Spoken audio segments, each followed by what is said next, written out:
Bonjour à tous et bienvenue à ma première conférence en ligne. Voilà, sur le thème aujourd'hui de l'apprentissage du clavier pour les enfants 10. Et peut-être pas que pour les enfants 10 aussi, mais voilà, tout un tas de trucs et astuces pour que ce soit un petit peu sympa, un peu ludique. Bonjour Valérie. Mais voilà, il y a un chat en ligne qui est là pour vous. Valérie est la première à me dire bonjour. N'hésitez pas à intervenir. Évidemment, je vais essayer d'utiliser mes yeux de caméléon pour à la fois gérer le PowerPoint, puisqu'il y aura des illustrations à mes propos, et aussi évidemment le chat avec vos questions. Bonjour Christelle. Voilà, des gens viennent. Oh là là là là. En fait, voilà, ça s'emballe puisque d'où mon petit trac parce qu'en fait, vous êtes 350 aujourd'hui à me regarder. Donc, j'avoue, je suis un petit peu impressionnée, même si ce n'est pas la première fois que je donne une conférence. C'est la première fois que je donne une conférence en ligne. Salut Mélanie. Voilà, ça défile. Alors, eh bien, je vais d'abord me présenter. Il y en a qui me connaissent déjà, d'autres pas encore. Voilà, en fait, donc je suis Anne-Charlotte de Clercq, je suis neuropsychologue depuis environ 15 ans. Et pour la petite anecdote, moi j'ai commencé à travailler à Donstienne, un tout minuscule village, 270 habitants, voilà, une zone très rurale, puisque j'ai grandi à la ferme, hein, donc voilà, je restais un petit peu dans ce paysage. Et puis ben voilà, je me suis beaucoup intéressée à la dyspraxie au départ, puisque ben, j'ai deux cousins qui sont anglais, qui présentent une dyspraxie. Et donc évidemment, j'ai voulu vraiment les aider. Voilà, j'ai vraiment au départ pensé à eux, et puis après, plus je me suis intéressée, et plus ça m'a passionnée. Et donc voilà, je m'y suis intéressée en termes de diagnostic, puisque ben voilà, je suis neuropsychologue. Et puis après, évidemment, j'ai eu envie terriblement de les aider. Alors très vite, en fait, je me suis rendu compte que l'écriture pour eux, c'était vraiment le problème principal. Et donc, j'ai voulu m'attaquer à ça, entre guillemets. Donc, trouver des solutions, des choses qui sont efficaces. Et donc voilà, j'ai commencé à me demander comment je pourrais faire pour apprendre à ces enfants dyspraxiques, donc il y a des difficultés à coordonner leurs mouvements, pour apprendre à utiliser un ordinateur. Je me suis dit, ben, rien de mieux que de collaborer avec une ergothérapeute. Pas de chance. Pas d'ergothérapeute dans le périmètre. Voilà, c'était il y a 15 ans dans ma petite région. Et donc, ben, j'ai appris à faire ça au mieux, toute seule, en fait, voilà. Ah, je m'interromps un petit peu. On me dit qu'il n'y a pas de son. Je vais voir. Est-ce que maintenant tout le monde a du son? Est-ce que vous m'entendez? Ah, super. D'accord. Est-ce qu'il y avait un problème de son général chez tout le monde? Voilà, Mélanie Cabot, est-ce que vous avez pas de son? Aïe, aïe, aïe. Je vais voir s'il y a un souci. Non, normalement, tout fonctionne. Ok, super. Ok, alors ceux qui ont des problèmes de son, il faut aller sur Chrome. Voilà, il faut aller sur Chrome. Ok? Bien. Voilà, donc je continue ma petite histoire. Voilà pourquoi j'en suis venue, moi, en tant que neuropsychologue, à faire un tout petit peu un boulot d'ergo. Je dis un tout petit peu parce que j'ai aucune prétention d'être ergothérapeute. C'est un métier en soi. Et les ergothérapeutes savent évidemment faire plein de choses que moi, je ne sais pas faire. Mais en tout cas, voilà, l'ordinateur au départ et puis l'iPad ensuite, ça, voilà, avec le temps, l'expérience, j'en ai une petite maîtrise. Voilà, j'ai essayé différentes choses qui ont marché, d'autres pas du tout. Et maintenant, voilà, je vais vous présenter ce qui, moi, me semblait le plus intéressant. D'accord? Alors, donc, je rappelle, pour ceux qui n'ont ni son ni image, ah, super, oui, vous avez raison, Christelle, on est complémentaires, on doit vraiment travailler en équipe, faire quelque chose, non pas de pluri, mais d'interdisciplinaire, ce qui n'est pas du tout la même chose, donc pas chacun dans son petit bureau, finalement, chacun pour collaborer. Et ça me permet de rebondir sur quelque chose, merci Christelle. En fait, voilà, je ne sais pas ce que vous en pensez, les thérapeutes, et les mamans, les papas aussi, mais je suis assez désolée de voir ces enfants qui ont un agenda aussi serré, qui voient des thérapeutes pratiquement tous les jours de la semaine. Il y a la neuropsychologue, et il y a l'ergo, il y a la logo, enfin l'orthophoniste, la psychomotricienne, la kiné, la ou le, hein. Et puis le neuropédiatre quand même, une ou deux fois par an. Ça fait beaucoup, évidemment. Donc, ça peut être chouette aussi de se répartir un petit peu la tâche. Si l'enfant a peut-être besoin de voir la neuropsychologue, enfin, c'est mon cas, je me dis, bon, ok, est-ce qu'en même temps, je pourrais faire un tout petit peu l'apprentissage du clavier et donc éviter une prise en charge supplémentaire. Je pense que c'est quand même important parce que ces enfants doivent garder du temps pour ne rien faire ou jouer, s'amuser avec leurs frères et sœurs, leurs copains. Voilà, qu'on ne devienne pas envahissant dans la vie de l'enfant et de sa famille. Après, tout ça, évidemment, a un coût qu'il ne faut pas nier, bien sûr. Donc, nous, les thérapeutes, devons vivre. Hein. Nous faisons des formations qui sont très onéreuses parce que nous avons le souci d'un travail de qualité. Mais non, mais voilà, pour des parents, c'est quand même une somme importante à débourser. Donc, voilà, peut-être que justement, le but de la formation, c'est d'outiller des parents qui se disent, ben voilà, moi, pour l'instant, je n'ai pas trop les moyens de faire appel à une ergo. Ou simplement, en France, je sais que les ergothérapeutes sont encore plus difficiles à trouver que chez nous en Belgique. Et donc, voilà, il y a des délais d'attente énormes de 6 mois, 1 an. Pourquoi pas débuter quelque chose? Après, évidemment, mon petit webinaire, c'est des trucs et astuces. Rien de tel à un moment qu'aller voir un thérapeute pour avoir des conseils et pour pouvoir aller plus loin et peut-être bien finaliser. OK? Alors, je vois que pas mal de gens ont encore des difficultés à se connecter. Voilà, oui, il faut utiliser Chrome, effectivement.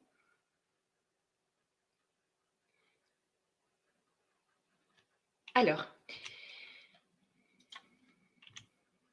donc, je vais un petit peu entamer la conférence en se disant, voilà, à qui ça s'adresse, de qui je vais parler spécifiquement aujourd'hui.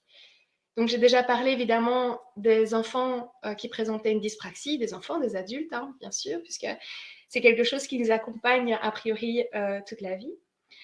Mais pas seulement, en fait, finalement. Donc, je parlais de tous les troubles 10.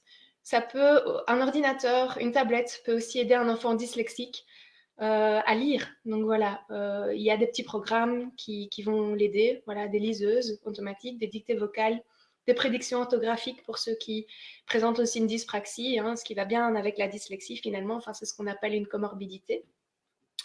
Maintenant, voilà, j'aimerais vous parler un petit peu du fait que je ne pense pas que ce soit hyper intéressant de proposer ça à des enfants qui présentent un trouble d'attention avec hyperactivité. Je vais expliquer pourquoi. En fait, l'écriture, eh bien, c'est quand même un truc qui est super. L'écriture cursive, je veux dire. Le fait d'écrire, ça apporte plein de choses au niveau neurologique. Quand on écrit, eh bien, on doit structurer sa pensée. Donc l'écrit nous aide à le faire. Il nous aide à coucher littéralement nos idées sur le papier et à les organiser. Écrire, c'est aussi une activité intéressante au niveau moteur. Je ne sais pas si vous avez déjà eu le phénomène, mais quand vous ne vous souvenez plus de l'orthographe d'un mot, eh bien, vous avez besoin de le noter. Et là, c'est comme si l'orthographe coulait, en fait, voilà, de votre main. Voilà, donc le fait d'écrire un mot pour en mémoriser l'orthographe, eh bien, c'est quand même pas mal efficace. On a une espèce de mémoire kinesthésique. Je vous rappelle que la mémoire fonctionne bien quand on lui offre l'information de façon multisensorielle. Donc, on utilise la vue, l'odorat, l'audition et évidemment la main. C'est super intéressant. Donc, chez les enfants qui présentent un TDAH, a priori, pas de problème moteur. S'ils sont maladroits, en tout cas, c'est plus parce qu'ils sont un petit peu impulsifs, un peu distraits, ils n'ont pas vu l'obstacle. Mais ils ne sont pas du tout maladroits pour les mêmes raisons qu'un enfant dyspraxique, qui lui a vraiment des difficultés de coordination de mouvement, des problèmes moteurs au départ. Là, à ce moment-là, c'est complètement différent. Chez les enfants dyspraxiques, évidemment, copier le mot plusieurs fois pour en saisir l'orthographe, c'est nuisible. C'est même pas que c'est inutile, c'est que c'est nuisible en fait. Ça va pas les aider à mémoriser le mot, puisqu'ils vont plus penser à comment orienter chaque lettre, vraiment l'acte d'écrire en tant que tel, plutôt que de mémoriser l'orthographe du mot. Mieux encore, après avoir fait cet exercice de copie, ils vont être crevés. Et donc, ils vont développer des problèmes d'attention à mesure. Donc, vraiment, la copie, à ce moment-là, c'est nuisible pour les dyspraxiques. Par contre, pour les enfants qui présentent un trouble d'attention, avec ou sans hyperactivité d'ailleurs, eh bien non, ça peut les aider à se concentrer. Ah, ça c'est chouette. En fait, chez les enfants qui ont des troubles d'attention, et chez tous les enfants d'ailleurs, utiliser de la motricité pour se concentrer, c'est une bonne idée. Observez-vous pendant ce webinaire qui va durer 1 heure, mais bon, 1 heure, c'est quand même assez long au niveau attentionnel. Risquez de décrocher, c'est normal.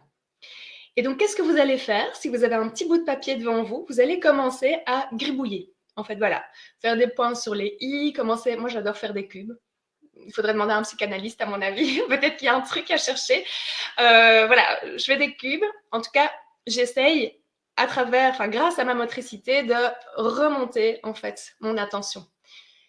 Donc voilà, l'acte d'écrire pour l'enfant qui présente un trouble d'attention, eh bien, ça peut aussi l'aider à développer ses capacités attentionnelles justement. Voilà. Évidemment, c'est pas un outil de rééducation, il ne faut pas exagérer, mais voilà, dans ce cas-là, je suis moins emballée. Autre chose aussi, l'écriture. Les bienfaits de l'écriture, il y a des études qui montrent que ça permet de développer les capacités de flexibilité mentale, qui est une fonction exécutive au même titre que l'inhibition, la planification, la mémoire de travail, etc. Donc voilà, parfois, on a trouvé un chouette outil, on se dit, ouais, les ordinateurs, ça aide bien les enfants en difficulté. Oui, ok, mais ne soyons pas non plus maladroits, ça ne convient pas pour tous, en fait, voilà. Donc effectivement, oui, Leïla me dit, oui, mais pour mon enfant qui est multi-10 avec un TDAH, comment l'aider? Ben, évidemment, là, vous me parlez de multi-10, 10, pardon. Donc oui, l'ordinateur peut l'aider dans le cadre des 10, effectivement. Mais dans le cas du TDAH, effectivement, moins. Là, c'est un cas particulier où il y a ce qu'on appelle la constellation 10 qui est là bien présente.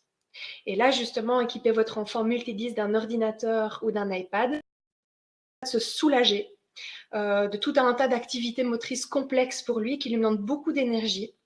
Et donc, ça lui permettra justement d'être un peu plus attentif. Donc, peut-être que voilà, ça lui rendra service. Là, c'est effectivement le cas opposé qui se passe. Je parlais bien des enfants qui présentent un TDAH seul.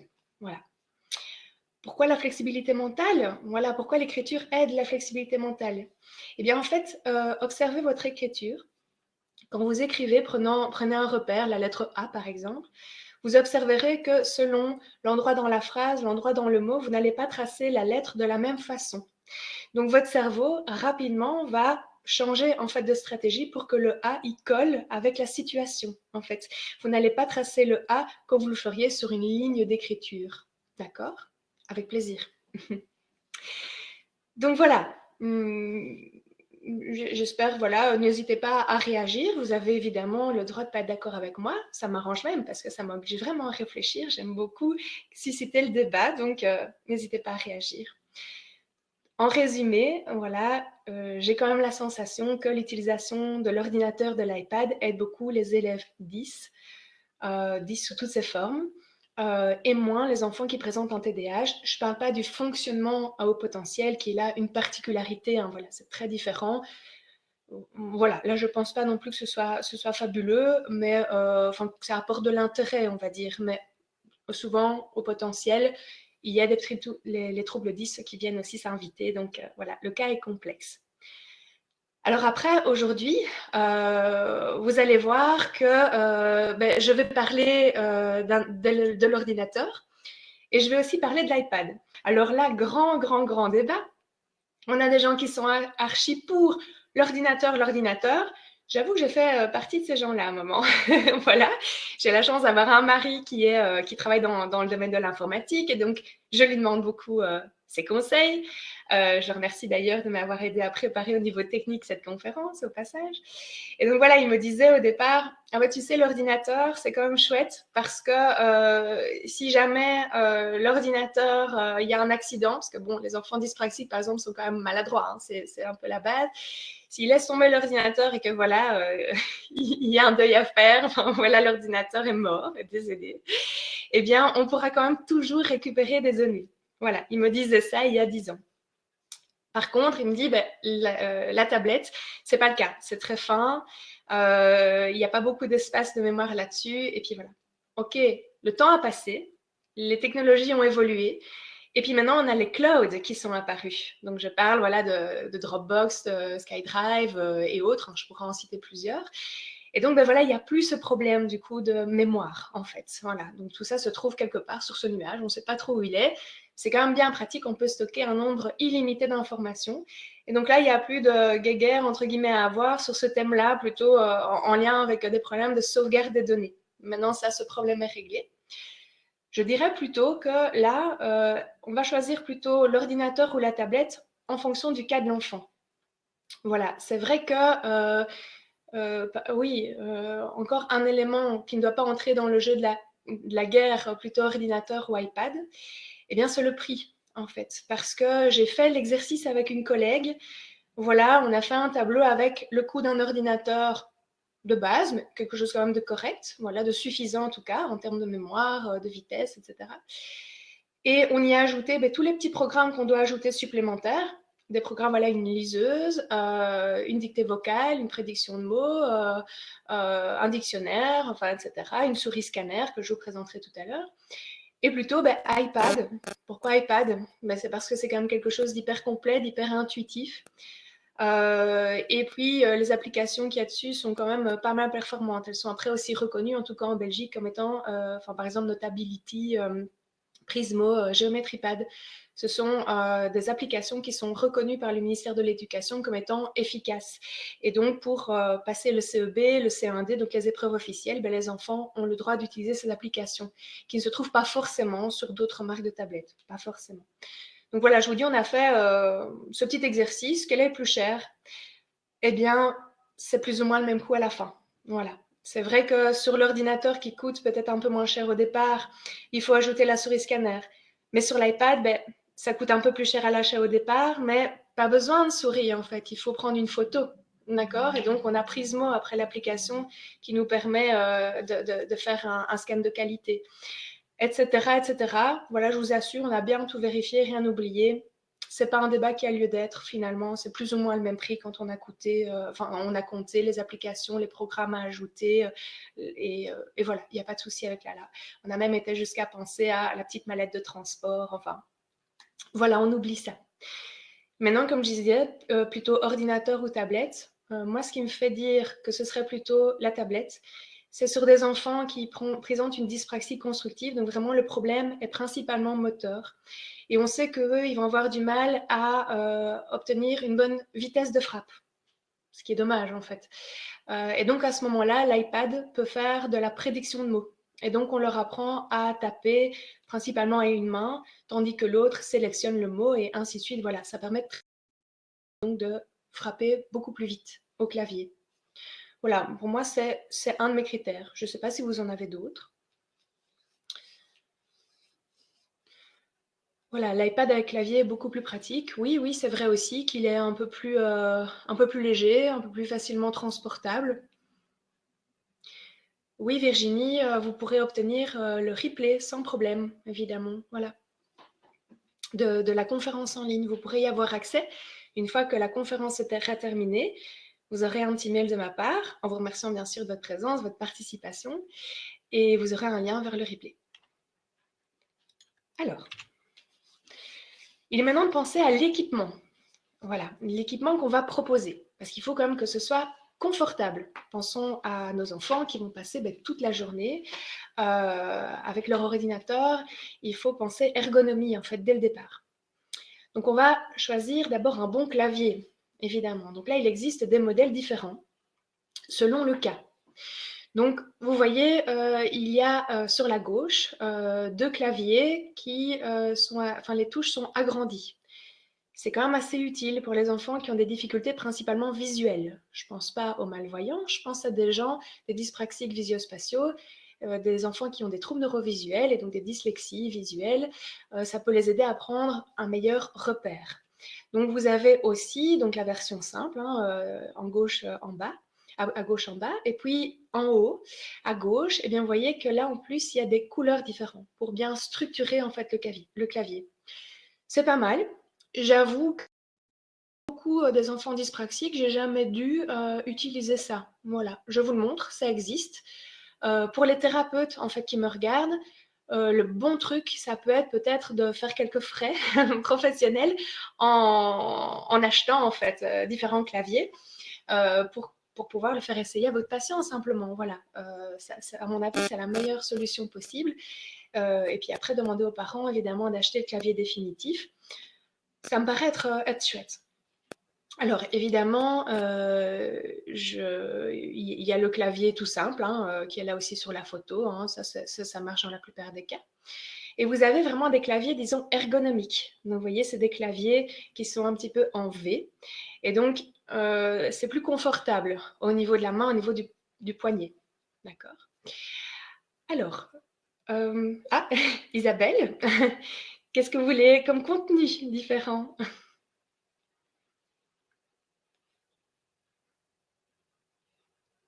D'accord. Alors, donc je disais le clavier, voilà, en V, c'est quelque chose de plus confortable, là, que j'ai eu l'occasion d'essayer plusieurs fois avec les patients dyspraxiques, et ça, c'est vraiment intéressant. C'est vrai que les enfants ont tendance à mettre leurs mains vraiment comme ça, ils ont du mal à les garder vraiment droites. Et donc, ce clavier-là est vraiment beaucoup plus chouette. Donc, vous avez la version où on voit les couleurs, là, qui est vraiment à plat, et d'autres qui sont vraiment un peu surélevés, il y a un petit sommet, et donc ça, c'est vraiment chouette au niveau des poignets. Alors, il n'y en a pas un qui est meilleur que l'autre. De nouveau, ça peut être chouette de tester. Maintenant, observez. Si vous apprenez à l'enfant à taper avec un clavier standard que vous avez chez vous, et vous voyez, ah là là, les doigts partent vers l'extérieur, ça peut être un signal. Tiens, on essaierait plutôt un clavier en V, tout simplement. Voilà. Alors, il existe évidemment des claviers pour iPad. Donc, en fait, le clavier que moi j'aime beaucoup proposer, Logitech, celui qui est tout à gauche, le K480, qui coûte une cinquantaine d'euros. Pourquoi je le propose? Eh bien parce que je peux vraiment glisser l'iPad dans la fente là, qui est en jaune, et donc ça fonctionne en Bluetooth. C'est pas mal. Ça me permet d'avoir un effet d'un ordinateur portable, en fait, voilà. Quelque chose qui est incliné, qui est à la vue. Je reparlerai encore tantôt du côté ergonomie. Vous voyez que j'ai d'autres propositions sur ma DIA. L'idée, c'est toujours de pouvoir redresser et d'avoir un clavier qui est assez grand. À propos d'iPad, méfiez-vous, ne prenez pas le tout petit iPad. Voilà, il n'y aura pas assez d'espace pour bien explorer les documents. Prenez une taille intermédiaire, voilà celui qui est le plus vendu, hein, une taille moyenne. Pas la peine d'investir dans le très gros iPad, celui à 1000 euros. Sauf si vous avez le budget, évidemment, c'est super. Parce que là, on pourra l'espace du document, mais voilà, juste le modèle moyen, c'est pas mal. Alors, à propos de la souris, j'en vois qu'il y en a qui parlent de souris scan déjà. Donc, je vous ai montré voilà, une souris de base. C'est vrai que ça convient en fait à une majorité de mes patients. Mais pour la plupart, voilà, ceux qui ont des difficultés de coordination, eh bien, ça peut être pas mal de réfléchir à une souris ergonomique. Donc, la deuxième souris, hein, la rouge, on appelle ça une souris de gamer. Donc, c'est pour les emballés qui jouent toute leur soirée à des jeux sur leur ordinateur, et donc il faut du confort. Pour avoir une action rapide dans les jeux. Donc ça, c'est pas mal. En plus, le cordon d'alimentation est particulièrement résistant. Donc ça, c'est chouette. Il y a aussi d'autres souris. Donc, on voit avec un tracker ball. Donc, voilà, on a quelque chose qui est vraiment facilement malléable. Et mieux encore, on a vraiment des souris qui se présentent vraiment droites. Donc ça permet d'avoir un poignet bien confortable, bien droit. C'est pas mal. J'avoue que je sais que ça existe. J'ai déjà testé, je trouve ça très confortable. On me dit que pour une personne qui connaît une souris classique et qui voudrait passer à ça, il faut une petite semaine pour s'y habituer. Pour mes patients, en général, je propose la souris classique ou la souris de gamer. C'est déjà pas mal. Maintenant, effectivement, vous avez la fameuse souris scanner ici, donc la Iriscan Mouse. Donc ça, c'est pas mal. C'est une souris classique et derrière, vous avez un scanner. Donc il y a un cordon d'alimentation qui est quand même très long. Et ça s'utilise un petit peu comme, en Belgique, on dit le frotteur, on va dire, devant le tableau. Donc, ça ne demande pas vraiment de précision au niveau du geste. Maintenant, Sigrid me dit, oui, c'est l'enfer à utiliser. Oui, ça dépend des patients, en fait. Voilà. Moi, j'ai les deux modèles. Il y a ce modèle-ci, qui en général convient à tout le monde. Il n'y a qu'un seul bouton hein, pour scanner on-off. Et c'est vendu avec un petit programme qui permet de transformer ce qui a été numérisé en soit une image, soit un texte ou un document Word, un Excel, etc. C'est pas mal du tout, un PDF. Et vous avez aussi un autre modèle, toujours c'est Iriscan, où là c'est une réglette. Donc ça ressemble vraiment à une règle, voilà, une latte en Belgique. Et donc voilà, on peut scanner le document comme ça. Évidemment, si vous êtes face à un livre à scanner, ça va être un peu plus compliqué. Voilà. À vous de voir, mais en général, la souris scanner, ça marche pas. Sigrid, en fait, dites-moi, qu'est-ce qui posait problème, en fait, pour la souris scanner?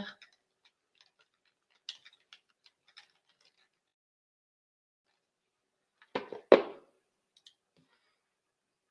savez pas le dire? D'accord. Alors, un manque de précision. Oui, c'est vrai qu'il ne faut pas trop se presser. En fait, il faut aller, comme en Belgique, on dit comme les Namurois. Donc, il faut aller vraiment très calmement et de façon quand même un peu structurée. En particulier quand il y a des tableaux ou des graphes. C'est vrai qu'il peut y avoir des ratés, ça c'est sûr. Je trouve quand même que dans une situation scolaire, quand l'enfant doit scanner un exercice, vraiment, qui doit l'amener sur son ordinateur, sincèrement, en peut-être 1 minute, l'affaire est faite. Voilà, c'est pas trop mal. Maintenant, j'avoue que ça reste une machine et donc il faut un peu s'entraîner à la maison pour avoir le coup de main. En général, ça se passe pas trop trop mal. Sinon, ben, j'ai des patients effectivement qui ont acheté, enfin les parents ont acheté les deux, la souris scanner et la réglette. Voilà. Quand il y a une feuille, eh bien, c'est facile parce que dans la réglette, il y a une espèce d'avaleuse. On présente la feuille et hop, ça y est, c'est scanné. Là, c'est très précis. Et maintenant, quand il faut scanner dans un livre, ben, on prend plutôt la souris scanner. Voilà. Et oui, effectivement, pour les manuels scolaires, maintenant, on peut les avoir en version PDF directement, hein. Les éditeurs ont bien compris que les troubles d'apprentissage, ben, c'était 10% de la population. Donc, effectivement, ils ont maintenant un intérêt ben, financier. C'est toujours ça, le nerf de la guerre. Un intérêt à le proposer, en fait. C'est comme pour les livres, en fait. Maintenant, c'est vrai qu'on trouve une grande variété de livres sous format numérique, donc Kindle, hein, via Amazon. On a aussi Audible, en fait, qui peut nous les proposer en format audio. Et puis, on a cette fantastique bibliothèque d'échange, Numabib, hein, pour laquelle je fais un peu de publicité, qui est vraiment géniale. On trouve pas mal de choses. Alors, je vais parler un petit peu ergonomie. Comme je vous l'ai dit, il faut quelque chose qui soit confortable. C'est vraiment important. Donc, on va penser à la façon dont on va installer notre patient. En fait, ou notre élève, la première chose que j'apprends en séance, c'est comment on va se tenir, en fait, sur son bureau. Voilà, donc on va essayer d'avoir les pieds bien à plat, quelque chose de bien stable.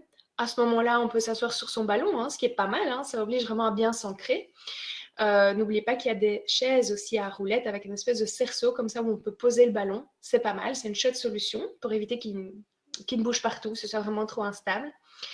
On va veiller à bien poser les avant-bras, soit sur des accoudoirs, mais évidemment à l'école, ce n'est pas possible. Alors on va un peu s'avancer sur son bureau pour voilà, pouvoir bien poser ses avant-bras.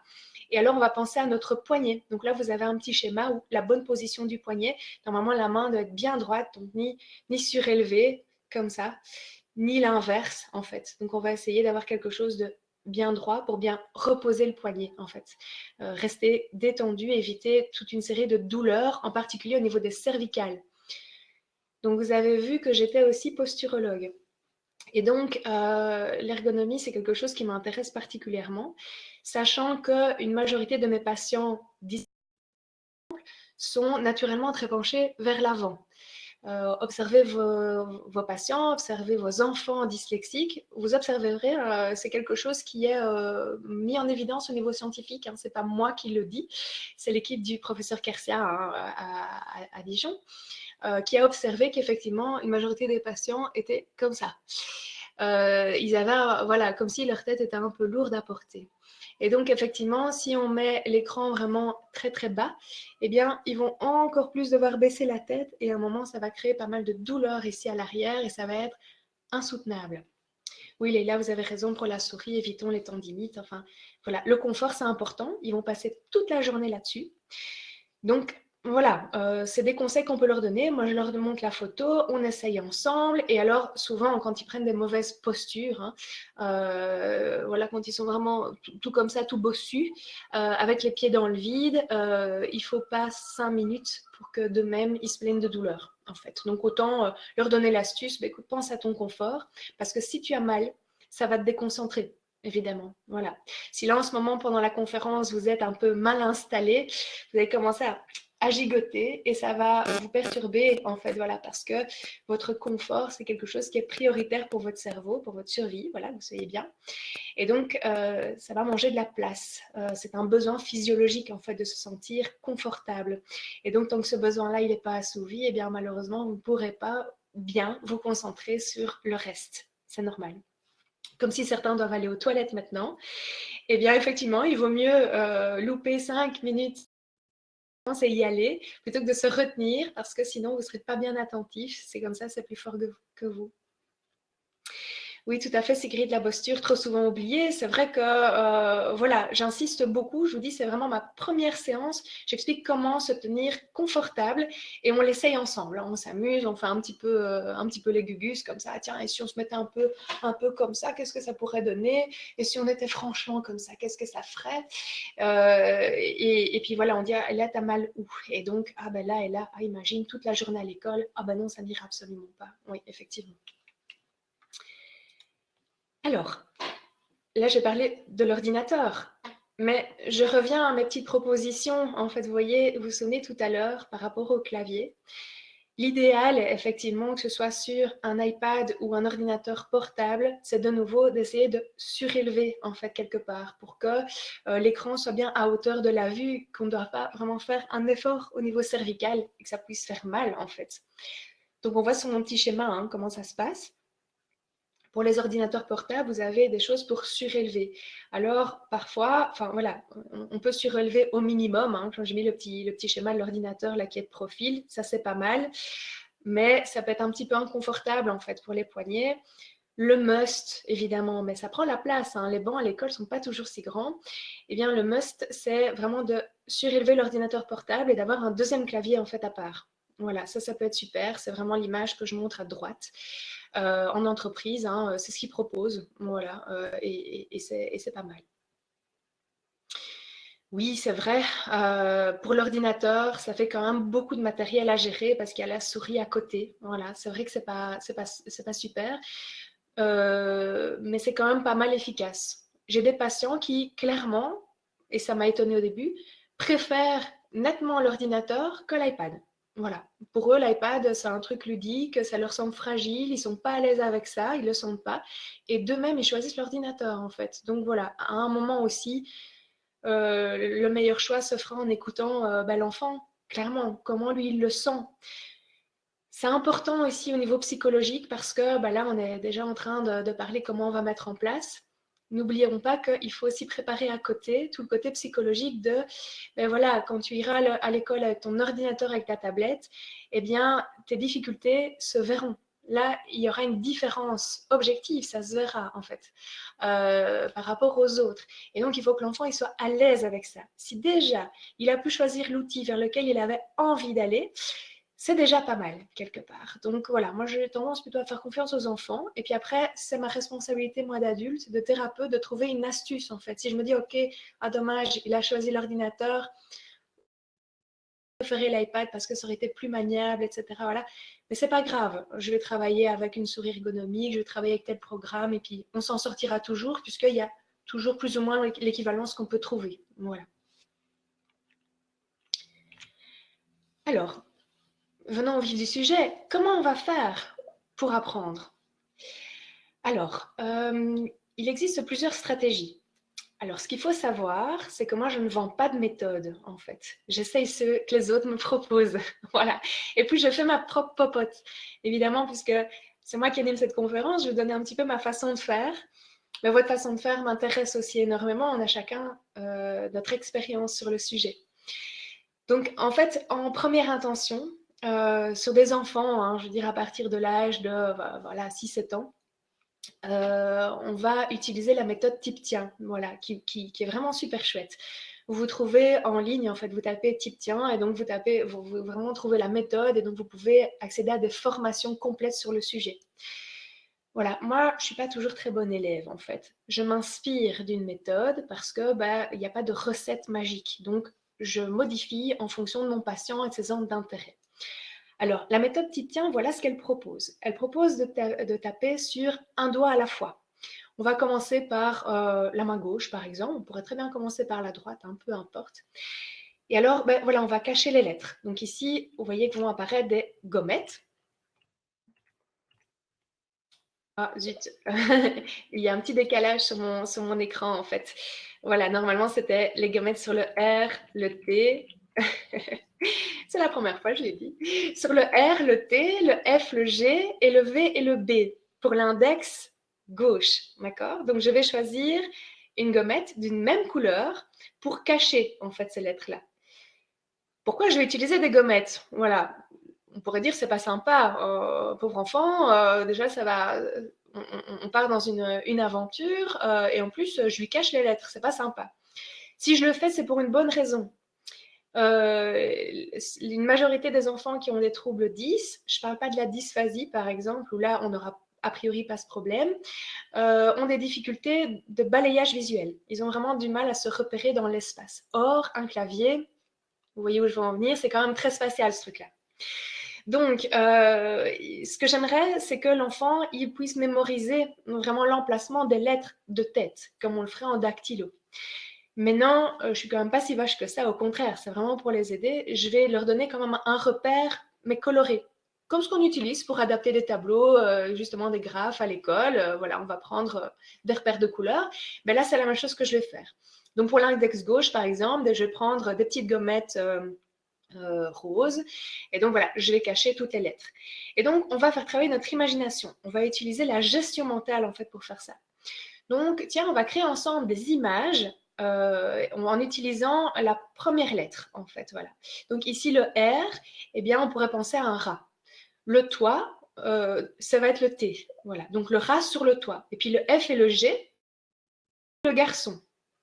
Et puis le V et le B, la valise bleue. Voilà, il faut que ce soit quand même quelque chose qui soit facilement imaginable pour l'enfant. Le F, par exemple, on ne va pas mettre le mot fête, sauf si vraiment il en a une image bien, bien ferme dans sa tête, que c'est une fête particulière. Pourquoi pas? Mais voilà, on va demander à l'enfant, créons tes propres images à toi. Plus c'est rigolo, mieux ça marche, évidemment. Voilà. Donc, on va imaginer avec lui. J'avais un groupe comme ça qui avait imaginé après le cerveau vert, enfin dans cette période d'Halloween. Et c'était marrant. Tellement marrant que les enfants avaient retenu l'image comme ça. Et là, on passe par des stratégies qui ne sont pas visuelles, en fait. On passe vraiment par de l'imagerie mentale, ce qui est assez intéressant. C'est logique aussi de leur suggérer, par exemple, que c'est le rat sur le toit, parce que le toit, en général, c'est en haut, en fait, dans la maison. Et donc là, ce sont les lettres du haut, quelque part. Pourquoi pas? La fille et le garçon, c'est logique, ça va de pair, c'est ensemble, ça fait un couple comme ça. On va les imaginer un peu au centre. D'accord? Donc oui, Leïla m'a dit que ça, c'était une méthode qui avait bien marché. Et oui, mes patients, ils adorent, en fait. Ça c'est vraiment intéressant. On fait un doigt à la fois. Alors, on fait des dictées ensuite d'images. On dit, voilà, est-ce que tu peux me taper le rat sur le toit? Donc, il tape le R et le T. Est-ce que tu peux me taper la fille et le garçon? Il tape le F et le G. Donc, on fait quelque chose au départ de bien structuré, donc le haut, le milieu, le bas, tout en veillant bien à ce qu'ils posent correctement leurs doigts. Donc, sur la ligne centrale du clavier, vous avez des petites encoches comme ça. Donc, c'est sur le F et le J. Je regarde mon propre clavier. Des petites encoches, voilà, ça gratte un petit peu. C'est là que doivent se placer les index. Et puis, les autres doigts vont se placer sur les touches juste à côté. Les pouces, eh bien, ils vont être sur la barre d'espace. C'est pratique, voilà.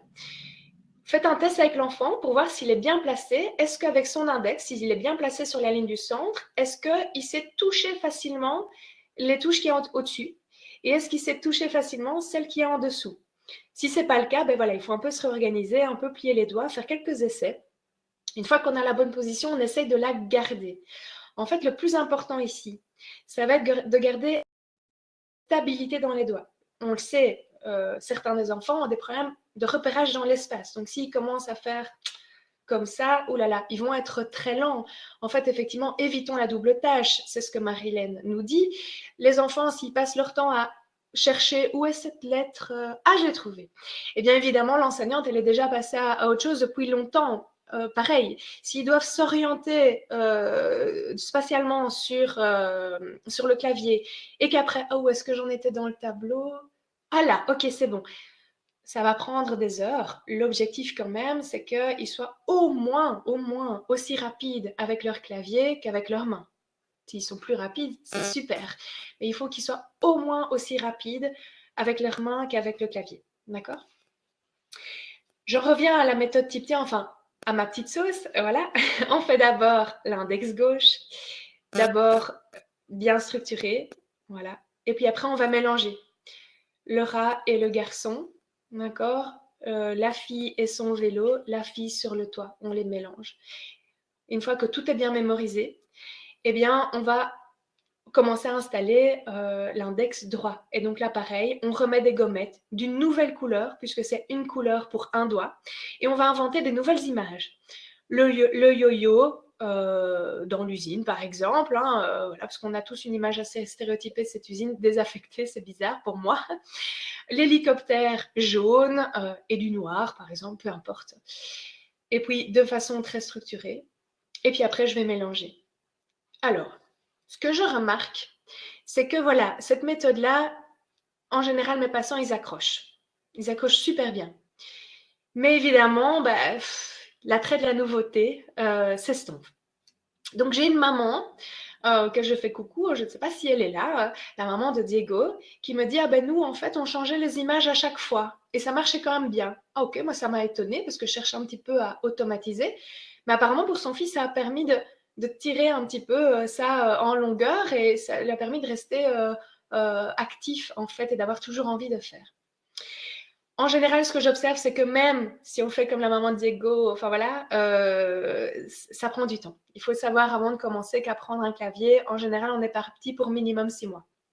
Et c'est normal, il ne faut pas s'inquiéter si ça prend du temps.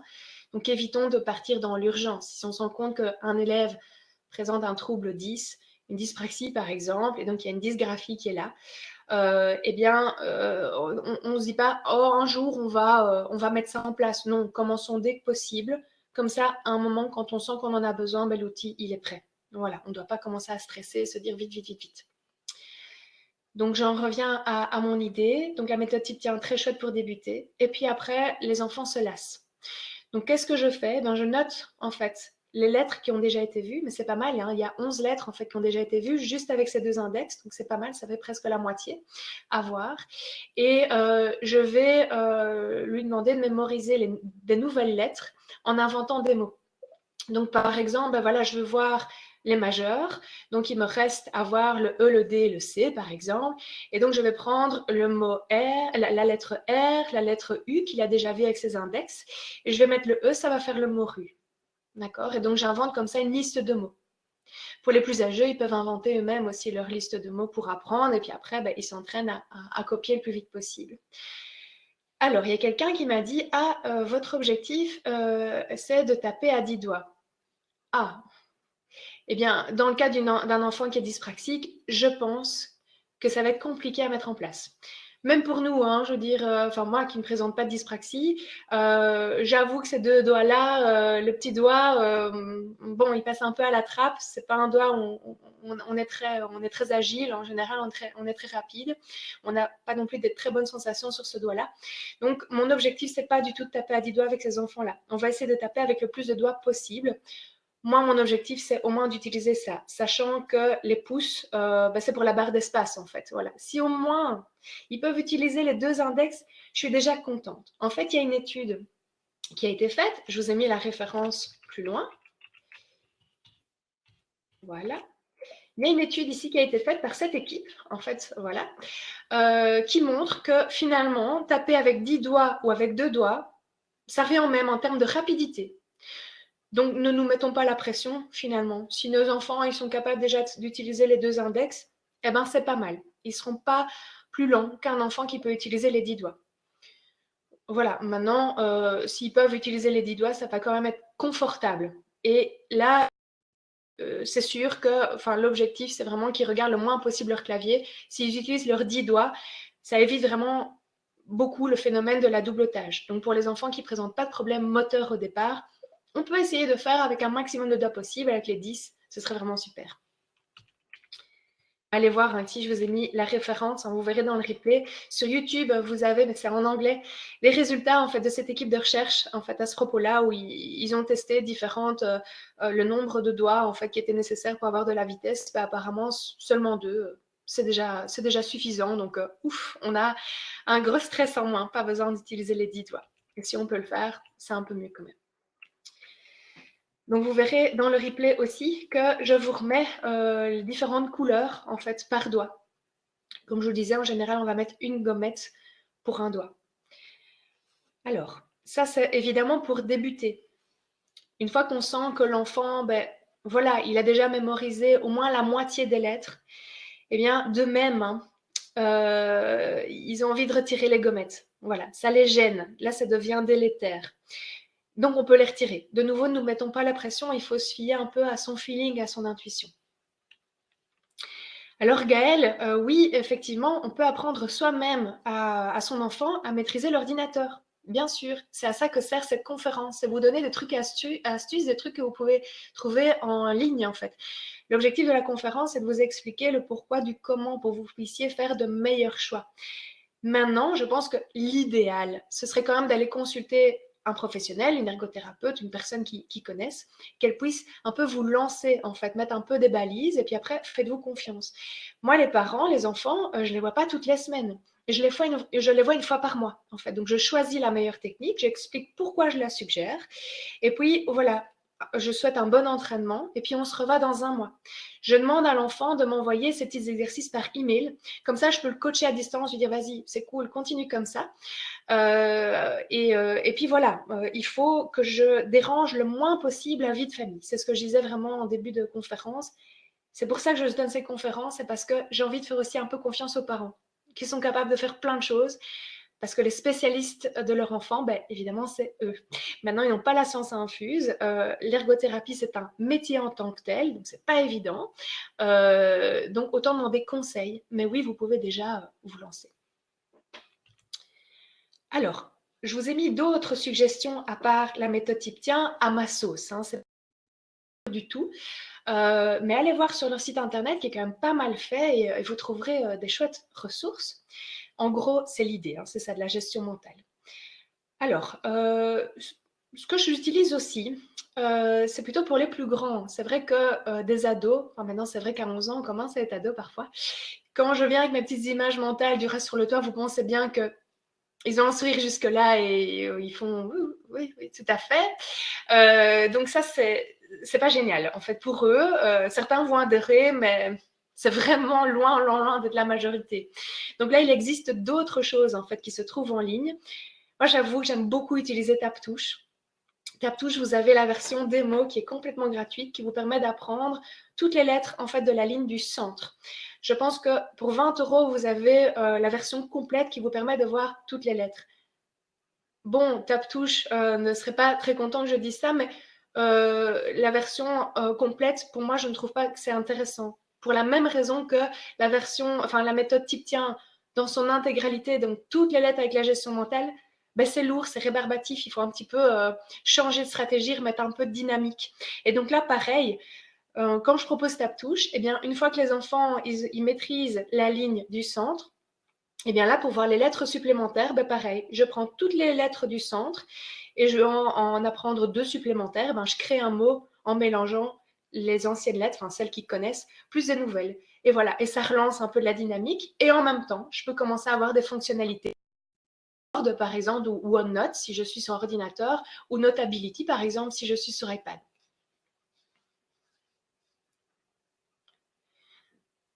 Ok, Adeline. Oui, c'est vrai. Voilà. J'essaie vraiment de prendre le moins de place possible dans la vie de l'enfant qui voit déjà tellement de professionnels. Alors, donc, TapTouche, il y a une version classique. Il y a une version Garfield qui est un peu plus fun avec ce chat là, un peu marrant, un peu paresseux. Donc, TapTouche, c'est quoi le principe? Comme je vous dis, voilà, on voit la ligne de base. Donc, en fait, à l'écran, vous avez des espèces de dictées de lettres, en fait. Et donc, on voit les lettres deux par deux. Donc, d'abord les index, puis les majeurs, les annulaires, si on peut le faire, hein, en référence à ce que j'ai dit tout à l'heure. Évidemment, le petit doigt. Et donc, voilà, on tape deux lettres à la fois avec des espaces. Et donc, à la fin de la session d'entraînement, on va obtenir une espèce de note. Bon, c'est pas cool parce que c'est un peu scolaire, mais bon, on a au moins un petit point de repère. Une note sur 20 sur la qualité, donc le nombre d'erreurs qu'on a fait par rapport à notre âge. Donc, quand on s'inscrit, le programme nous demande ces informations-là. Le nombre d'erreurs et aussi la vitesse. Le programme est assez cool, c'est-à-dire que si j'ai 10 sur 20 pour la qualité et la vitesse, ben ok, je peux apprendre de lettres suivantes. Bon, moi je suis un petit peu plus exigeante que ça quand même. Je demande que l'enfant il ait 15 sur 20 là-dessus. Alors moi au départ j'avais un petit peu peur justement que le côté, la note, en fait, le côté scolaire, ça va être sur 20, ça va être coté, ça peut paralyser un enfant. qui connaît déjà des soucis, qui est un peu fâché avec son bulletin, etc. Eh bien non, pas du tout, ça les motive en fait, parce que dans le programme, il y a un coach, en fait, ils peuvent choisir une fille ou un garçon. Et donc voilà, c'est quand même pas trop mal. Alors, il y a d'autres choses qui sont équivalentes à tape-touche, donc de nouveau un modèle. Alors, il faut taper, on voit 2 lettres à la fois ou une main à la fois. Rapid typing ou apprenti clavier, qui sont pas mal et qui sont un peu plus colorés quelque part. Maintenant, voilà, je préfère quand même tape-touche, j'y tiens, parce que c'est plus simple au niveau du design, il y a moins d'éléments distracteurs, en fait, voilà. Donc, parfois, à vouloir trop bien faire, un truc trop coloré, eh bien, on risque de distraire l'enfant qui regarde plutôt le petit personnage s'animer que la lettre qu'il a à taper. Voilà. Je regarde un tout petit peu les questions. Tipien existe en français. Vous pouvez le trouver en fait sur Internet. Oui, Rapid Typing, ben voilà, j'en ai parlé. Il est là sur ma dia. Alors Gaël, ben voilà, votre fils a 12 ans, ça dépend un peu de sa maturité, vous pouvez lui proposer quand même, tiens, avec quoi tu auras envie de faire. Mais à cet âge-là, ils aiment bien quand même être vraiment autonomes. Avec tape-touche ou rapid typing, apprenti clavier, ben, ils sont vraiment autonomes. Le programme leur propose des exercices qui sont adaptés à leur niveau, débutants ou pas, de rien. Et à la fin, ben voilà, ils ont une en fait. Certains ont même un graphique de progression et ça peut être chouette, motivant, ils font leur truc de leur côté. Pour la méthode Tiptien, ben, ils ont besoin d'être accompagnés d'un adulte qui va dicter les images du gras sur le toit de la fille et le garçon.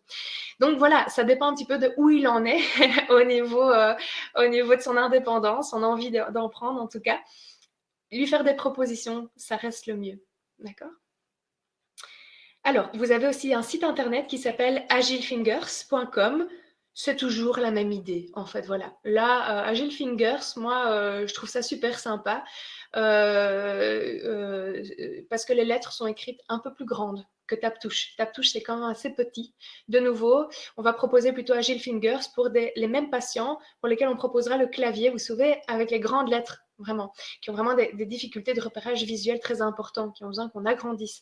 Et bien là, Agile Fingers, ça va le faire. Voilà. Et à la fin, ils ont aussi des petits défis. Voilà, tu en es là. Est-ce qu'on ne recommencerait pas encore pour essayer de monter là? C'est pas mal. Alors, il y a aussi ceci, qui est pas mal.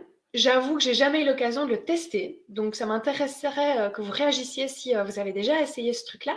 C'est sur la Nintendo DS, d'accord? Donc, c'est vraiment apprendre à taper à l'ordinateur avec Pokémon.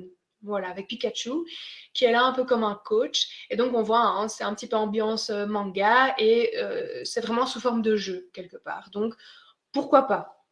Pour les enfants qui n'ont pas trop envie de le faire, que ça peut être une bonne carotte quelque part pour les motiver, pour dire bah, ok, bon, on va un peu jouer sur ta DS, évoluons avec le temps. C'est vrai que les enfants sont très intéressés par les jeux vidéo. Je trouve ça super chouette que ça existe et pourquoi pas le tester un jour en fait. Voilà, mais j'ai jamais moi eu l'occasion de le faire. Mais voilà, Sigrid nous dit que des parents l'ont essayé et que voilà, pour leur fils de 10 ans, ça a été super. Voilà. Moi, je trouve ça génial que ça existe en tout cas. Que Nintendo s'intéresse à ça, c'est vraiment cool. Alors, toujours dans l'idée de motiver, moi, il y a un site que j'aime beaucoup. Je vous ai mis là la petite référence librairieinteractive.com / connaître et utiliser le clavier AZERTY. Alors ça, c'est top. Il y a vraiment des gens qui bossent et qui sont généreux, qui donnent leur travail. Donc vous avez comme ça, voilà, toute une série d'images à imprimer avec le clavier. Et donc ça peut être chouette parce que quand votre enfant, votre patient a bien maîtrisé les lettres, et ben, il peut les colorier et il se voit comme ça avancer en fait.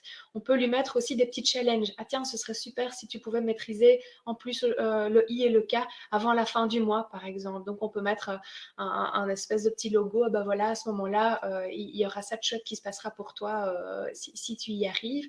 C'est une façon de se voir avancer. Un peu comme nous quand on a beaucoup de ménage à faire, beaucoup de rapports à rendre, n'est-ce pas les collègues? Le rapport, l'horreur, je me sens déjà mal à en parler. Eh bien, on fait une liste moi, je les mets en tas, en fait, comme ça. Et donc, à la fin, voilà, je fais mes rapports et donc je les range. Et donc, ça élimine, en fait, ça me dégage l'esprit. Et donc, pareil, quand j'ai une liste de choses à faire, qu'est-ce que ça fait du bien de barrer, ça c'est fait, ça c'est fait. Donc, les enfants, évidemment, il faut penser à les motiver. Ça va durer minimum 6 mois. Donc, il faut aussi prévoir tout ça. Donc voilà, là vous avez ceci par exemple sur ce site où on peut cocher tout ce qui est acquis, mais d'autres choses aussi en fait. On va avoir la même chose, mais avec les couleurs en fait qui sont proposées avec un peu plus de structure, parce que là on voit que c'est tout blanc. Donc ceux qui ont des difficultés de repérage visio-spatial, on peut adapter aussi la disposition de la feuille sur le clavier. Vous avez aussi tout un tas de raccourcis. En fait, ça, c'est chouette. Pensons à un moment que ce qu'on va attendre de l'enfant, c'est une certaine rapidité.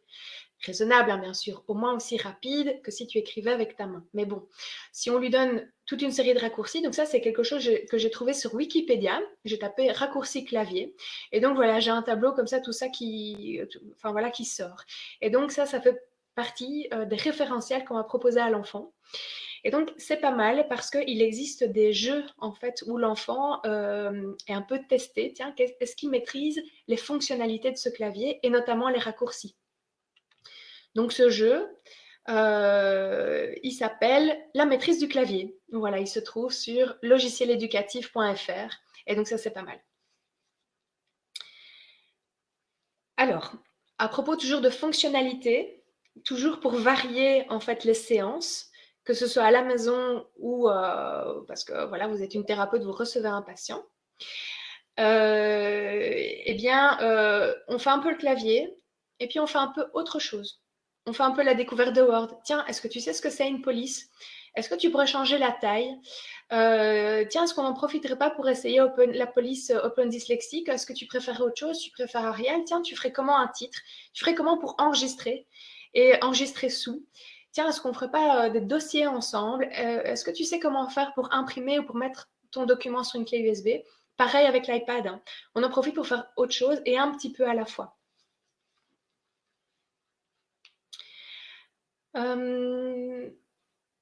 Voilà, c'est tout ce que j'avais à dire là-dessus. Ah oui, au niveau des fonctionnalités, on apprend donc un traitement de texte comme Word sur PC, mais aussi à utiliser un classeur numérique comme OneNote ou sur iPad Notability. Voilà, ça c'est super chouette, c'est assez intuitif. On pourrait refaire une conférence rien que sur ça d'ailleurs, je vais vraiment y penser. Vous pouvez aller sur YouTube, vous avez des tutoriels, vous tapez tutoriel OneNote et là vous avez des cours en ligne, des conférences un peu, voilà, des replays sur du comment faire. Donc ça c'est vraiment génial. Ah merci Gaëlle, oui oui.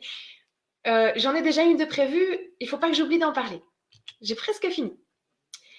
Alors justement, on a presque fini avec notre enfant, l'apprentissage des touches, des fonctionnalités, les raccourcis, Word, tout ça. Et on se dit, ah, il manque encore un peu de vitesse. Tiens, là, l'enfant, il n'a plus trop envie de nous dicter de mots ou de phrases ou quoi que ce soit. Eh bien, on va essayer de l'encourager avec des jeux en ligne. Alors, j'ai mis juste 2 références. Voilà, taperplusvite.com et toujours le fameux Agile Fingers. Hein, j'en ai déjà parlé vraiment pour apprendre le clavier. Ben là, il y a aussi des jeux. Donc, c'est vraiment des jeux en flash, quoi. Donc, c'est vraiment des petits jeux vidéo. Mes patients adorent. Ils vivent vraiment ça comme une récompense, en fait. Et donc, c'est très motivant. Et donc, il y a une forte attention, en fait, qui développe pendant les exercices. Et alors, waouh, ça leur fait vraiment des bons dans l'apprentissage. Mais faisons les choses dans l'ordre. Hein. Voilà, il ne faut pas tout mélanger. Les jeux, c'est pour après. Quand on aura vu même presque tout le clavier, c'est pas grave s'il manque 3-4 lettres qu'on n'a pas encore vues ensemble. On peut déjà passer au jeu si on sent que l'enfant il est en train de décrocher, là, il n'a plus envie. On ne commence pas par des jeux, sinon évidemment, c'est l'inverse, c'est très démotivant. On va avoir un game over à chaque fois. D'accord? Bien. Alors, eh bien, à quel moment savoir quand l'enfant est prêt? Quand il est prêt à aller en classe avec son ordinateur. Ben d'abord, on n'est pas des cow-boys. Hein. On va d'abord faire les devoirs, les leçons avec l'ordinateur ou l'iPad à la maison. Tiens, ça se passe bien, il est autonome, il réagit vite, il sait comment faire sans mon aide en tant qu'adulte. C'est déjà pas mal. Et alors, vous pouvez enfant à la maison. Donc, vous pouvez lui faire copier un petit texte pendant 5 minutes et vous voyez le nombre de caractères, en fait, qu'il peut écrire. Et puis après, ben, on va faire la même chose sur l'ordinateur. On va proposer un autre texte. Sinon, évidemment, il y a peut-être un petit effet de mémoire. Quoique, pour les dyspraxiques, souvent, quand ils copient, voilà, ça n'a pas pu s'imprimer. Hein, trop d'énergie à mettre pour l'écriture.